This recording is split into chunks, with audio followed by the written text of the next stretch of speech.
So for how long do we think that I can be in this Hobonichi cousin this year? I previously, before hitting like the planner community here, and part of that, you know, you can say it's like all the FOMO and all the stuff, but the reality is I was happy in my planners for lots of years until my life got crazier, and then I went down some planner rabbit holes trying to find planner piece for myself, and I'm not sure that I'm there, but I'm content for right now. So this is for the last quarter of 2023. I have been in a Hobonichi cousin for my personal planner, and that is what I am going to start out 2024 in as well. This is a Moterm. It's the teal one. I'm kind of terrible at what this is. I think this is from Nani's Creations. I love it. Like, it's totally my humor situation there. And then I started out with some stickers on the front here, and then I'm like, what are we doing with this? Does this go in here? I feel like it works better if you put both covers inside the flaps, but then I've totally undone this. So I think that's like one of these.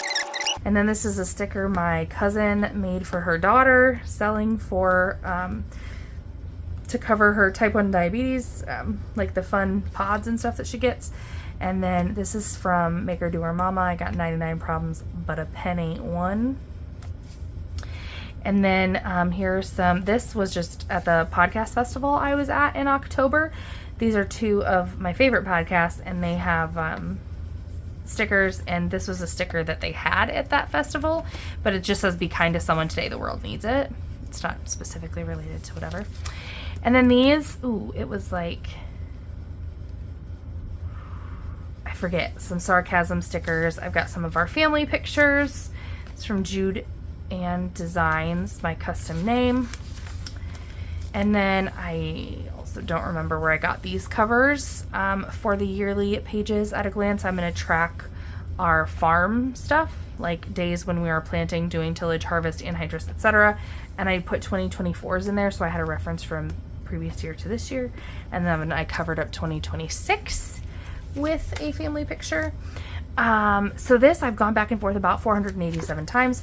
I'm going to do a highlight for the month for each of my kids up in the top section, and then down through here I'm going to do, at this point, I think I've got kind of a mood tracker, like a feeling, just like a general mood feeling situation, and I'm going to highlight the, you know, the two boxes over here that say like the number and the, like, you know, 1W for Wednesday the 1st. That section I'm going to do the highlighting, I think just that section. And then in the middle, I am considering some different things for like a word of the day or something to put there. I'm still kind of trying to figure that out. And then in the bottom, so the months that we are doing like active farm stuff are like March, April, May, and September, October, November. So this bottom section in March, April, May, September, October, November, it's going to be just a little bit further information. So like here I've got, it says that I was harvesting on the 8th and 9th. So down here I'm going to put October 8th and 9th, what field we were in, etc. So just like some more information other than just what we were doing, kind of a little bit more detail, but I should only need those few months boxes for that. And then in the monthlies, what I just use it as a monthly overview. So here I've got, you know, the no school. If I get into the months, I think I got these from Plan Ahead Printables, all the ones that are kits for 2025. So, you know, I have paydays on here. I have no school, back to school, birthdays, holidays. This is like, my kids go to Catholic school. This is Catholic Schools Week, and so there's different things. So I put a bunch of those in this week, and I'm going to add what activities are there. Kind of same thing here. It's holidays, birthdays, no school days. That's a big work event. So that's how I use my monthlies. I will add, so like in 2024, I had, it ends up being, I mean, it certainly doesn't stay pretty. It might start sort of pretty, but it doesn't stay that way. Because I will come in and I'll write, well, not that one, because I was trying out some stuff in the month of October, but, you know, I wrote that I had a kid home puking. I had a meeting that night that got, okay, so I had a kid puking that day, a kid puking that day, a kid puking this day. You know, so I add stuff sometimes just in pen if there's things that I need to add throughout the month. Okay, so like this week, they did a 12 days of giving. My preschooler had to take toilet paper that day. My kindergartner had to take canned veggies, and my third grader had to take soap and body wash. So like I just made myself notes in there of different events. So I add to it just with a pen. It doesn't, like I said, it doesn't stay pretty really. But I like to kind of start. It's fun to sticker it because it doesn't take up as much space as like the weeklies do. It doesn't make it super, super bulky when you add stuff. So that's just how my monthlies will go, recording things as the year goes on. Obviously, as the year goes on, I have less stuff in here because things aren't scheduled yet. I do have to, okay, so I need to put vacation on here, and I'm trying to decide how to do it because we're gone for like 4 days, 5 days. So we are leaving on the 11th. And then we are coming back on the 15th.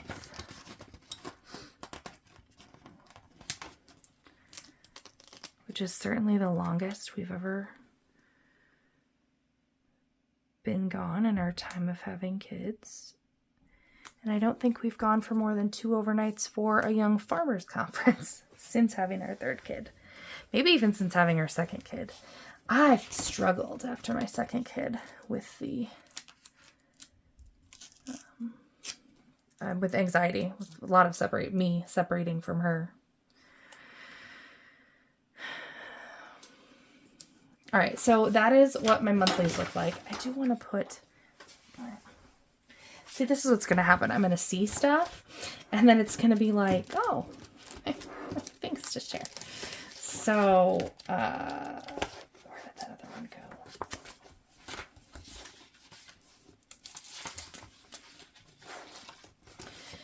go? Ooh, too many stickers, not enough pages for stickers, so they're all over the place. Here we go. Sticker packed. I've got a little flight thing here. And a, oops, flight thing there. All right.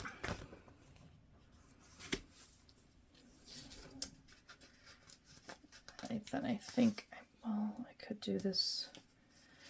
There are some colors that I just struggle hard to use when you give them to me myself, because I'm like, that's ugly. But the thing is, it's not ugly. And with the correct, like, other colors, it's not ugly. So I just need them, like, in a kit. I'm like, I would never use these colors, but they're like, fine. So I need them given to me with structure, and I cannot be expected to figure it out myself. So, all right. So that's what my monthlies look like in here. Then I have these set up for a reading log. This one is a lot messier. I did go ahead and white stuff out here, so I will have 35 squares on each page to put a title of a book when I finish it. We are like 2 weeks away from the end of 2024, and I'm at 318 books that my Kindle has counted, but I learned today that it did not count the book I finished yesterday because I was at like 93%. Like the book was done. It was all like the extra stuff afterwards, like the other books by this author and just other like blurbs of things that I didn't read through.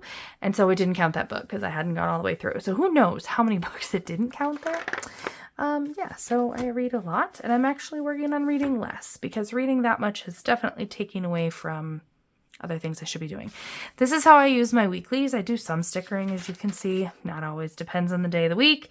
But I use the hourly schedule. I'm off this week, but I highlight down the side what I expect my work hours to be in any given week. Like this, for instance. And then I don't typically put work-specific events, but I put all my personal stuff in here. The only thing with work I usually do is just highlighting the hours that I plan to work. And then I did put down here reading, this should be listening to, and home tasks, which I'm not going to track what I'm reading after this first week because I forgot, because I will be putting them in there. So that's how I use my weeklies. I have some These came from I Love to Print, I think, and they're like Elena holidays. So it's New Year's, there's Valentine's Day, St. Patrick's Day. See, I've got some like holiday stickers in, but otherwise, if I sticker it up now, then it's too much. Easter, then it gets like bulky super fast. Earth Day, Cinco de Mayo, Mother's Day, Father's Day. There's probably, I wonder if I did have Memorial Day. No, must not have. Okay. Independence Day. Anyway, so that's how I use Labor Day. That's how I use my weeklies. So then I did a bit of a kind of just a vision board of what I want to focus on personally this year. So, you know, just different things that I want to work on. And then I was going to do, and I still want to do this, and I need to get it, I just kind of need to get myself in gear and get my goal setting stuff kind of up and going and laid out, but I want to do like a goal, you know, goal setting or just what I'm working on sort of overview dashboard for the month on these monthly pages, and then I use my dailies like as my list. Where's my current one? So my 2024 current one, like it's everything from, I have no idea. It usually looks a lot like this. It's pretty messy. This is where, so I tried the stickers and like that's too much. I need it to not be too much. So then I tried some highlighter and other things. I'm like, I really don't need all that extra stuff. I really just need like kids wear, like this is this week. I put up here the note of like what my kids were supposed to wear that day. For like the dress up days, I'll make notes of like my husband working overtime and us having an ice storm, to-do list and notes, a little bit of time blocking. Yeah, that's what it looks like. It's pretty messy. So that's how I plan to continue to use my dailies. And then in the back I have, okay, so I have some reference information. I have like my kids' most recent measurements. I'm surprised how many times people ask me how much my kids weigh and I have no idea. So I've been putting their recent stats there. And then 2025 holidays, I stickered that in. And then I stickered, these are some freebies from Plan with B, and I had really liked them when I had them in my rings. And so I put them on sticker paper and put them in here, and I didn't do a great job. It's pretty messy in here just because it's hard to get it where I wanted it. But then I've got some lined pages, and then this was a planner, something I actually bought for a 7x9 planner, and I cut it down. It's from Orange Umbrella Co. And I'm like, oh, I bought this for a different planner, but I got to figure out what I'm going to use it for. Color key. So it's, you know, it would be a good like mood tracker. Because there are spots for like one color or code or whatever each day of each month. So I've got to figure out what I'm going to do with that yet, but I wanted the opportunity to use it. I've got some of the last time stuff. I got to get my old one out and see what I was all keeping track of. Words to remember, I thought about 3, 6, 9, 12, about something for each month. Just like something about each month, since there's 12 of them. I was going to do a rosary tracker. I'm not going to now, but that's another one that would be a good 365 days of doing something. So if there's a habit that I really want to focus on, ripped that. So that's cool. There's the pen test page, and I probably will not put anything on the addresses page. And then I didn't put anything back here knowing I was going to put that back in the slot. So what's the consensus? Do we leave this out so we can see the cover, or do we put it in there so that it opens well with the cover? Can't figure it out. Anyway, so that is my setup right now for my my personal planner, my main planner that is not for work. So that's what I got. Thanks guys for hanging out while I rambled. See you next time. Bye.